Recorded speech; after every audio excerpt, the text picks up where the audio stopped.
American is flying empty planes across the Atlantic. More free Wi-Fi is coming. Hyatt has some new promotions with a twist. Mario karting in Vietnam. All of that coming up right now on MTM Travel. If it doesn't work, is it free? Always. I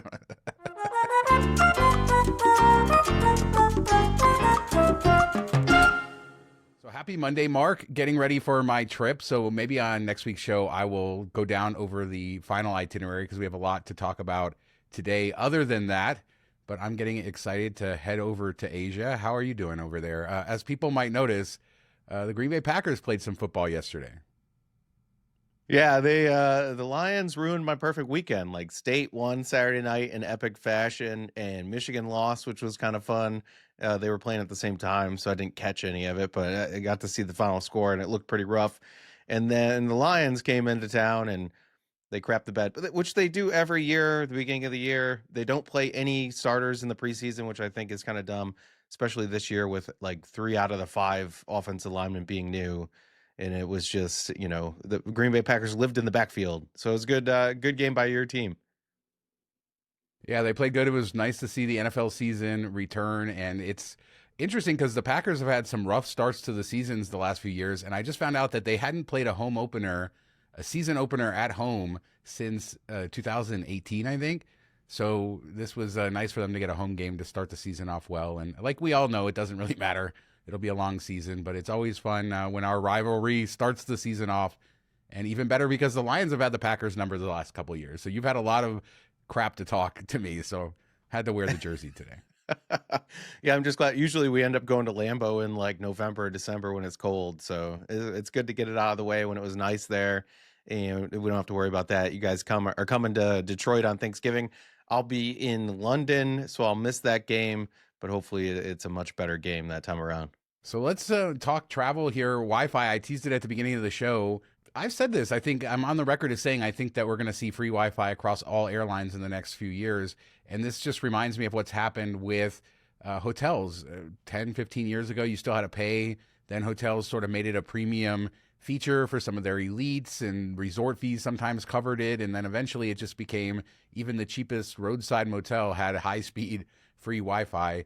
And now it seems like the airplanes are doing the same thing. Southwest announced beginning October 24th that free Wi-Fi across all their planes. You don't have to be an elite. You don't have to be anything special. With all the stuff that they took away from us with Southwest, I'm glad they're giving us this.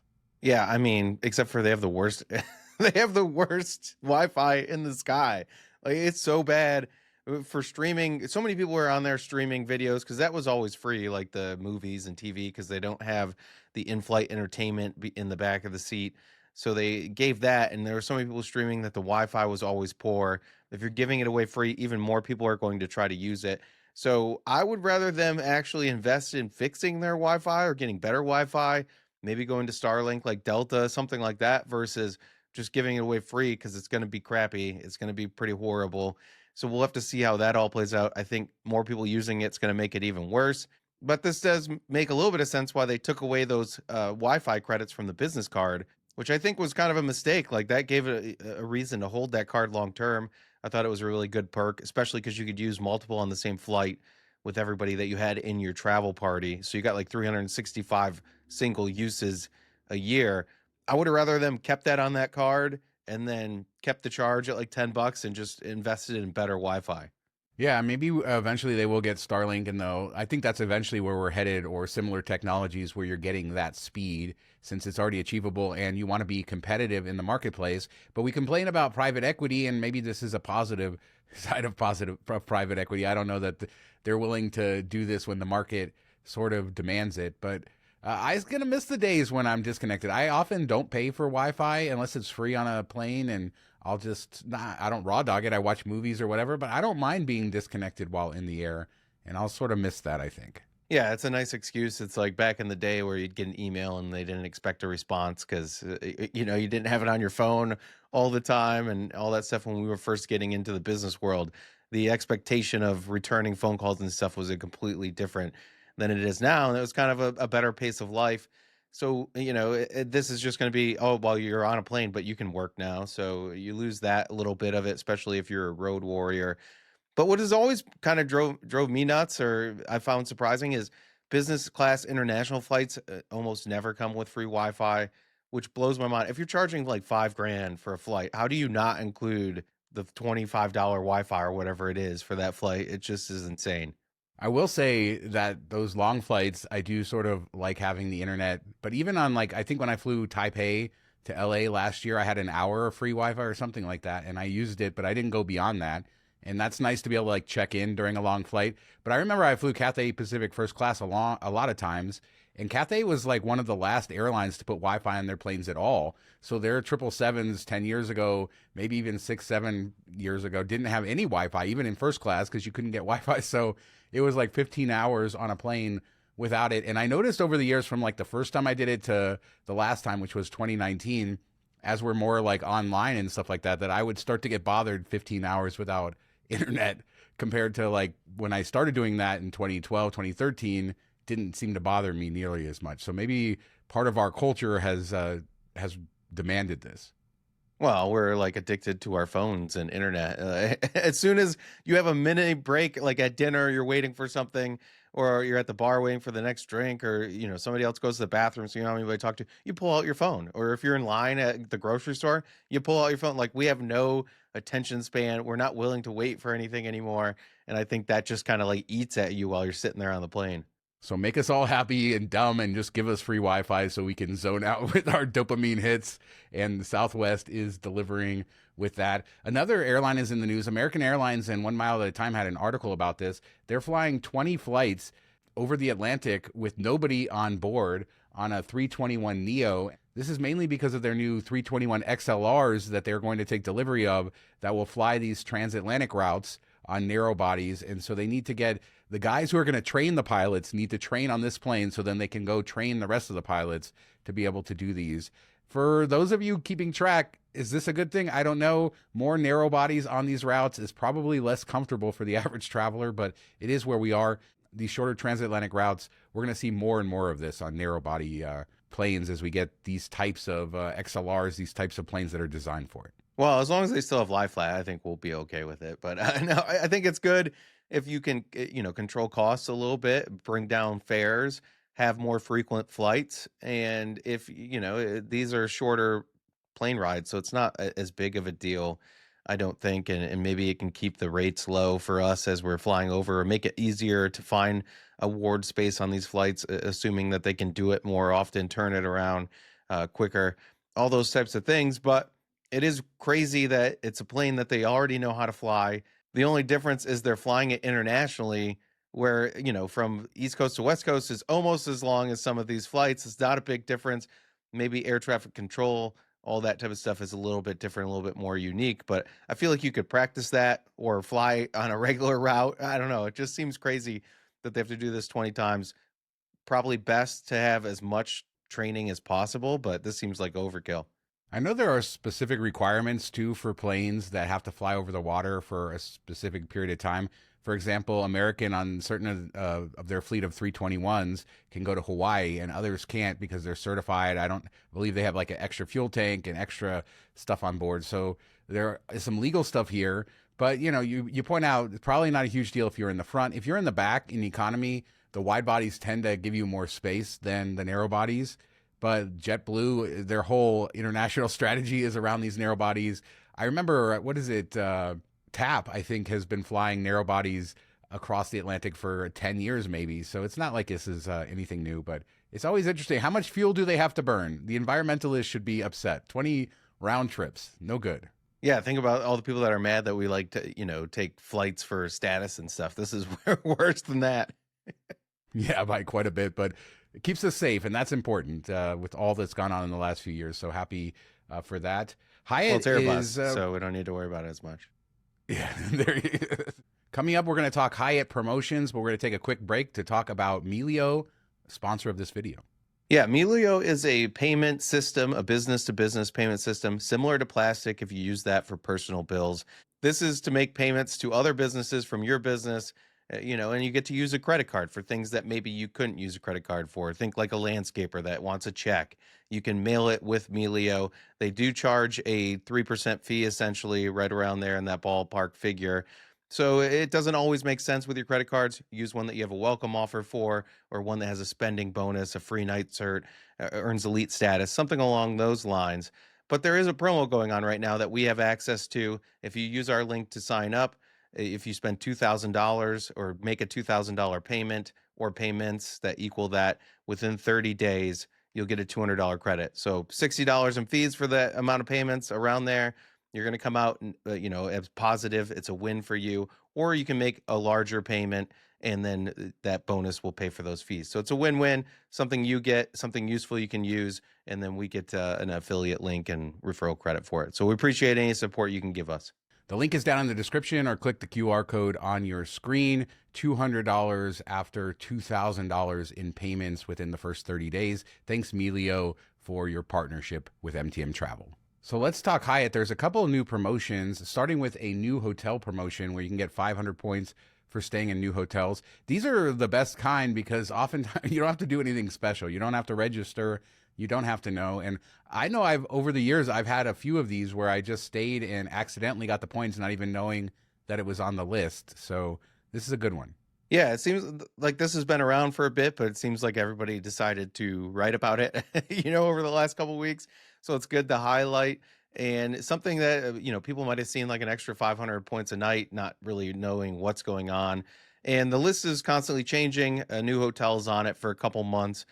So I wouldn't like game plan around this so much, but maybe if you're going to a city, you check the list, see if the hotel you're planning to stay at is about the same price as the new hotel, comes in a little bit cheaper. It's just kind of a nice little perk. And since you don't have to activate anything, you don't really need to worry about it either. And Hyatt does have a lot of promotions, and they're making it easier than ever to find them in the Hyatt app.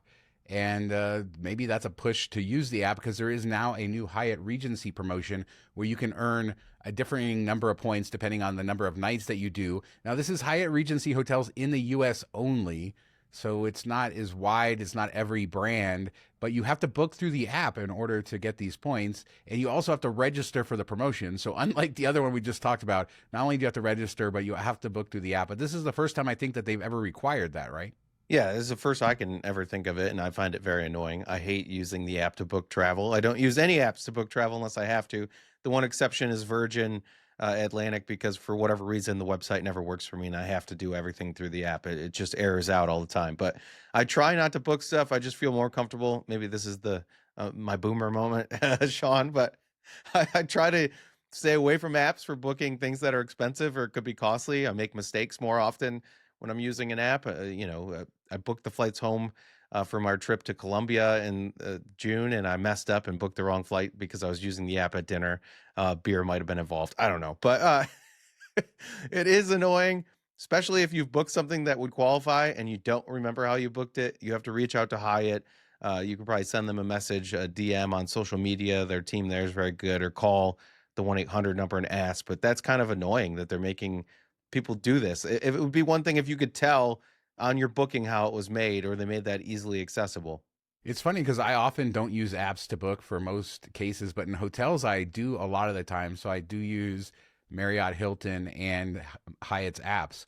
And I feel like I book most of my stuff through Hyatt's app. So not a huge deal for me, but we should talk about the wider problem in our society that these companies are trying to force us into using their apps, where they're now tracking all of our data, oftentimes across multiple apps, and then selling it, not only using it for themselves. And so they want to force us to use them. That's why you're seeing these promotions. You might see better rewards in the app. Fast food companies are certainly doing this like crazy. McDonald's is a great example. Raise your prices and then make people use the app in order to get what used to be a normal deal, stuff like that. And this is probably why they're doing it this way. But like I said, it's confusing. Booking direct isn't enough. Like going to Hyatt.com, like I'm still booking direct with you. You don't have to pay a third party. I don't think that this is great, but I totally understand why they're doing it. And I don't know what we can do to counteract this whole data thing that they're doing to us, because at some point you're going to have some app, right? And that app is going to sell your data. So even if you avoid the Hyatt app, there's probably another app you need that's doing the same thing. Yeah, I always select the Ask app not to track thing when I download one, but I don't know if that actually does anything or not. Anything or not. It supposedly does, but so it's not going to track things outside the app. It's still doing what you are, inside the app. I don't know. I'm not technical enough to know that it. Yeah, from what I understand, if you do that, Mark, it's supposed to stop that. But what Supposed if you to. forget which apps, that have you had that they're not? There's a lot of problems, and this is something people in this space should really be concerned about. We can get our credit report and we can see everything financial that all the banks have on us. And there was laws passed 20 years ago that said before that you couldn't even see your credit report. Maybe you went and applied at a bank and you got the loan officer to kind of show you a copy of it, but it was very secretive. And now we're at the point where you can get your credit report, you can even get your score. You have a lot of this information, yet the average American has no idea what these data brokers have on them. And there is a ton of stuff. We should be doing a YouTube ad for one of those services that removes it, but we're not. But I'm just saying that there's a lot of stuff out there. And I don't know, stories like this remind me of that. I'm not that I'm overly worried about it, but I just feel like there's not much we can do. That's the truth. I mean, I don't like it, but their track. Wouldn't you mind seeing like the profile though that they have on you? It would be kind of interesting. I mean, maybe not. It's like kind of like at Hyatt. Each hotel has like your notes that other hotels put in there, and if you ask, they may show it to you, or you can reach out to corporate, and I think they'll send you like what the notes are. But I don't know that I want to see them. If you did something kind of annoying once, it might end up there forever. But I just wish we could block these stupid people from calling me and trying to give me loans, personal loans or whatever. It's like a recording every day. I get like 7 calls. Hey, we almost finished your application. We just need one more thing to get you $60,000. I'm like, I don't want that. Stop it, please. And what was it? 10 years ago, you could put your cell phone into this database, and then you weren't supposed to be able to get any scam calls, and that worked for a while. And now it's just nonstop. And it comes up where it says scam likely. Well, then just don't let it through. If Apple or whoever already knows it's going to be a scam, then block it. I don't know why we are dealing with this. Yeah, and the question is like who's buying stuff over the phone anymore? To me, a phone it's almost non-existent because I get so many of those calls that I'm almost never answering it, right? Even unless it's somebody I know, it's going to go to voicemail and then they're going to have to leave a voicemail and I'm going to call them back if it's legitimate. Because if I answered the phone every single time it rang, it's going to be 9 times out of 10, it's a scam or it's something I have to deal with. But there's still people out there that are doing this. And to the point of the data, going back to that, we talk about credit report, it's showing your bank accounts and a very limited picture of who you are as a person. This data is really showing everything you are, not only your searches. And the real thing is that maybe Hyatt has only the data for Hyatt, but if they sell it to one of these data brokerage companies, that company is buying the data from all the different companies and compiling it about you. And we're talking about psychological profiles, what you like to do, but also where you visit. Your phone is constantly tracking your location and they're getting that information. So they're able to say, okay, you go to Dunkin' Donuts 5 times a week. And then of course there's the dystopian view where they're going to start using that. I was an East Coast reference because we don't go to Dunkin' here at all. But if you go up to Boston, everybody's going to Dunkin' 5 times a week. But is the insurance going to be more? All this sort of stuff. I don't know. That's a wider sort of discussion, but I find it fascinating that they probably know more about you than you know about yourself. Yeah, I'm sure, and you're making me scared, and now I want to go the Ian Snyder route and get that brick phone that doesn't have internet or tracking or just calls and texts. But no, like the more technology out there, the worse it is for us. It makes life easier, but also it's more dangerous, and they have more info, and that's kind of scary. And you should start calling it what my Jersey friend calls it, Dunkin' Dog Nuts. I know we've said that before, but that's the way it should be said. I mean, the last few years, I would say it's like that, but don't tell a New Englander that. But it's definitely not on the West Coast. We never really, and we have them. We just don't.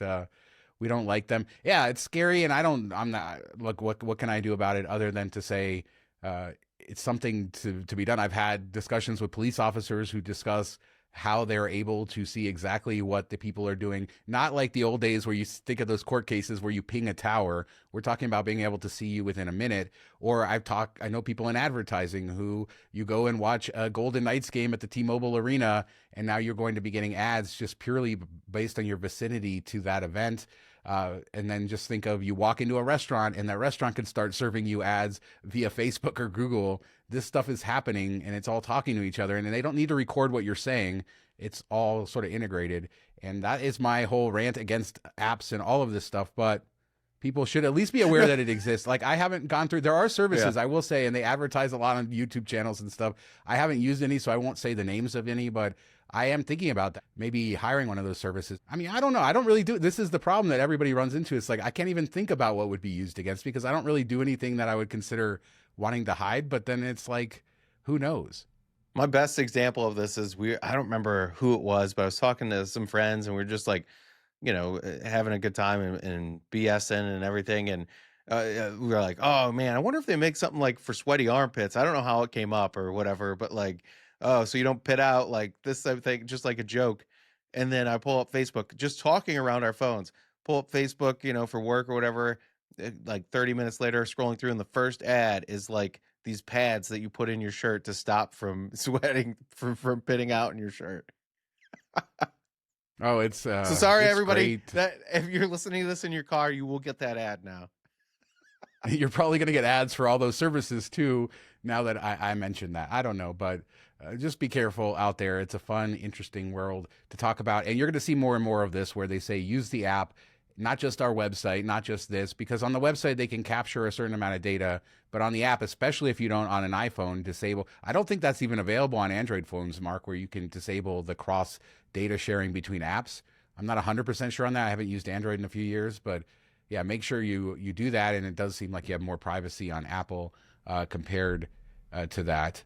So moving on, we've talked a lot about Sapphire Reserve, Sapphire Preferred, special offer. They relaunched the card. They had the big offer. Now we have the 125K offer, which many would say is even better than the original one they launched. And you updated your comparison between the Sapphire Reserve, Sapphire Preferred. A lot of math in there, a lot of breaking down the first year, the welcome offers, and then also beyond that, and breaking down the benefits. But what was your takeaway? Were you surprised when you went in there now after all of the, because you've done this article before, this is really an update saying how things have changed. Did that surprise you? Yeah, I mean, it's a big change. One, because the card's been refreshed, higher annual fee, so you don't know how that's going to play out. And then the offers are different, and where for a long time they were lockstep at 60K, and then occasionally they would go up or down or whatever. But I remember writing a similar article for MTM, years and years ago, back when the Sapphire Reserve was the talk of the town at $450.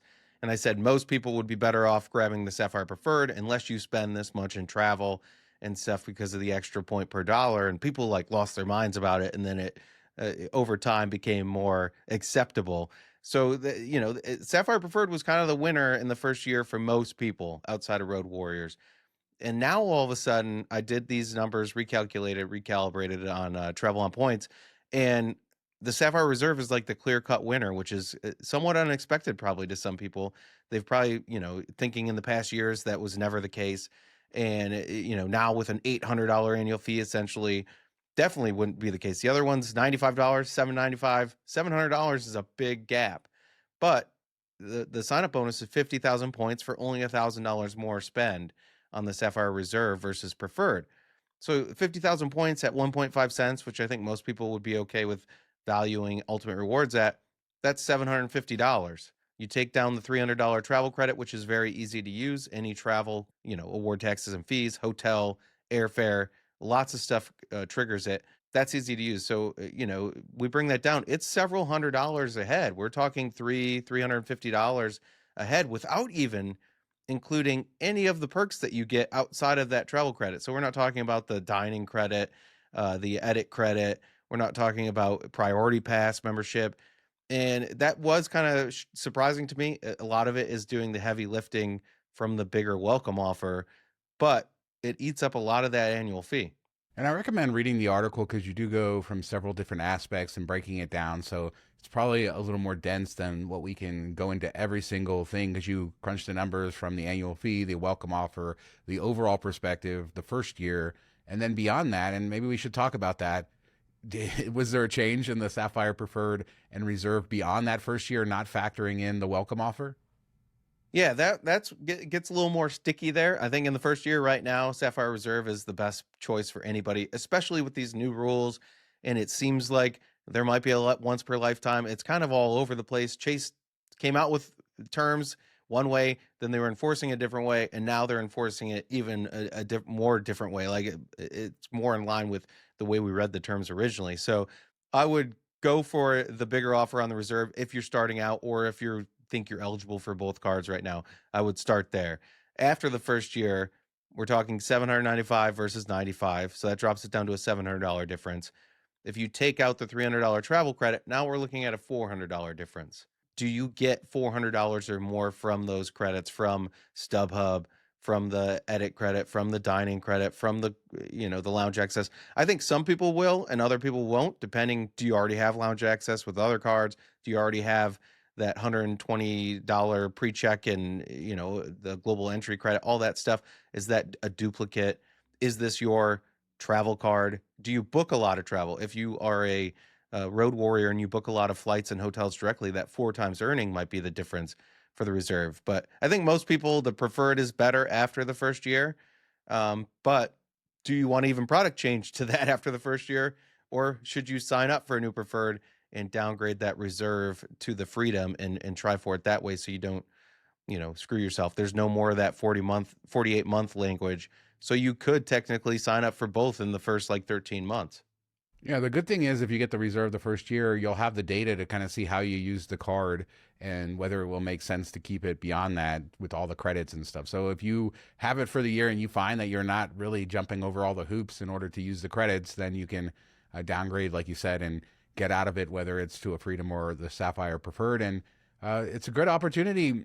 We've said this before, but welcome offers are getting, more. I mean, we weren't seeing 125K welcome offers. This is hugely valuable. I think that's the point. Big annual fee to overcome, but pretty easy that first year to really see the value here. Yeah, remember when we had a banker that gave us access to 100K Biz Platinum, but you had to email us, and then we would forward you to them to get it. And it was like hundreds of emails we got for that one offer, and we didn't get anything for it. It was just, hey, we were glad to help people out, but it was so unique and so big that everybody freaked out. And now Delta has multiple 100K offers.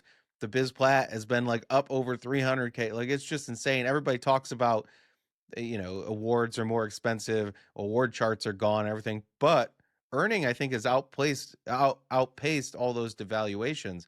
So yes, it seems like, oh, we could have booked way more back in the past, but we're getting way more at a higher clip. You really think earning has outpaced devaluations? I think it's probably even. I don't know. I haven't looked at it close enough to. That's just off the top of my head. I think welcome bonuses, yes. Even earning, think about it. When the Sapphire Preferred launched, 2 times earning was unheard of. When the Reserve launched at 3 times, we were like, holy crap, what do we do with 3x? This is great. And now 5, 6x is not unheard of. There's just a lot more out there. I think actual day-to-day spend earning has kind of kept pace with devaluations, but I think the welcome offers going, 50K used to be a big offer 10 years ago. And now if it's not over 100K, it's kind of what are we doing here? Yeah, on the flip side, though, redemptions in a lot of cases are worse. So I don't know. I think that I'm happy to see the welcome offers, especially they have cash value. And you're probably right. If we're looking over the last 5 to 7 years, even with inflation being what it is, the welcome offers themselves have probably, maybe doubled or whatever they have been, probably more than whatever the inflation has been. It's interesting. It's a good deal. And anytime you have 6 figures in a welcome offer, I'm all about it. It's good. Unless I'm trying to think of some point, shop your waypoints or something. Then no, those are probably okay. Well, 100K Hilton is whatever. Yeah, there you go. There you go. But let's close with this, Mark. Mario Kart in real life. I saw videos of this a few weeks ago, and then you actually found the article to talk about it. I'm so glad you did. This looks incredible. It's in Vietnam. I'm guessing I've done very similar stuff in New Zealand, similar kind of slalom or whatever you call these, but not without the Mario. They didn't allow this many people and all the obstacles and all that stuff. And this looks absolutely incredible. And it looks like it would be very easy to die. Yeah, this makes Action Park. If you guys have watched that doc, I know we talked about it a ton. They used to have a race down a hill kind of like this. And this was just one after another person. It wasn't all combined on one track. And people got hurt. I think one person actually died on that by falling off and hitting their head on rocks because they weren't wearing helmets, which they do here. But they would come up with messed up legs from losing all their skin. So I don't know how this is still in business. People are going off the road, falling into trees and bushes, running over top of each other, running into the obstacles at full speed. It's insane. Yeah, it's really cool to watch, and it's just out of control. It's everything you would want, and everything that could never happen in the United States. We wouldn't even make it a week before you would have a crazy lawsuit here. But sometimes you got to get into the rough and tumble things to have fun. And it's like the bumper cars and the old school bumper cars at amusement parks, the ones that really bump. They're so much fun. And then modern versions where they don't want you to bump and they lose a lot of the. I mean, have you been on, and maybe you haven't, some of the really old bumper cars? They have a lot of them in Europe left where you can just like, you take all your body weight as you hit somebody and you just blast them. And it's so Yeah. much fun. Yeah, it rocks you big time. And now it's like softer, like more cushiony, and they don't have the same speeds. Like you can't ramp up the speed from across the area like you used to be able to either. You've never done bumper cars till both your wife and daughter are pissed at you for bumping them, and every single time they're like, "I'm like, what did you expect?" Every single time I get you, and I always like to blindside them. I'd rather do it to them than to somebody else's kid or something like that. But the best times I've ever had is doing like a roller coaster trip 15 years ago. You have a bunch of like adult men in there doing it, and they're all, you know, just bumping the crap out. I mean, I'm surprised. I'm surprised. I don't think I could do it today in my 40s. I'd probably end up throwing my back out. That's how intense that was. But this looks, yeah, great. I would 100%. I would be the guy who flies off the side of the hill because I'm that clumsy. Yeah, bumper cars is one thing. When the go-karts, I think we talked about this when we did the fun spot, and a guy rammed into my daughter as she was going in to finish the thing, and he was just like a jerk about it, and we almost went to blows because he like drove her through, hit her so hard that she went through this part where we are supposed to stop and like ran into the back wall and got stuck there because the gas pedal got like lodged in there. It was like, I'm like, dude, what are you doing? She's like 8. Yeah, don't be that jerk. And then also, if you're doing bumper cars, look for the people who are doing it and having fun. The people who are bumping other people, fair game. And, you know, the person who's scared in the corner, don't be the guy that just come at them, T-bone them at 100 miles an hour, you know, whatever it is. But it's fun. This stuff is fun. This is what travel is. It doesn't have to be museums and all of that. And this is what going to another country can be. I've done a lot of questionable stuff over the years, not as much anymore. But I feel like I said, even in my 40s, I would the thing would probably mess me up, the bumper cars. That's not, I mean, I still do bumper cars, and I would absolutely do this if I was 60, 65. As long as I have a reasonable expectation that I'm going to make it out, I'll do it. You better check like how good they are resetting bones and stuff in Vietnam first. Is there a good hospital nearby? I don't know. But let us know what you guys think about anything we talked about today. The Mario Karting in Vietnam, Sapphire Reserve or Sapphire Preferred, the apps, Hyatt's new promotion. They're requiring that free Wi-Fi from Southwest. Is that going to make up for all the other crap that they've dumped on us in the last year? Leave a comment. We do a new show every Monday, and we have MTM Vegas over on our other channel Tuesdays and Fridays. Thanks so much for watching and listening. Talk to you next time. Have a good week, everybody.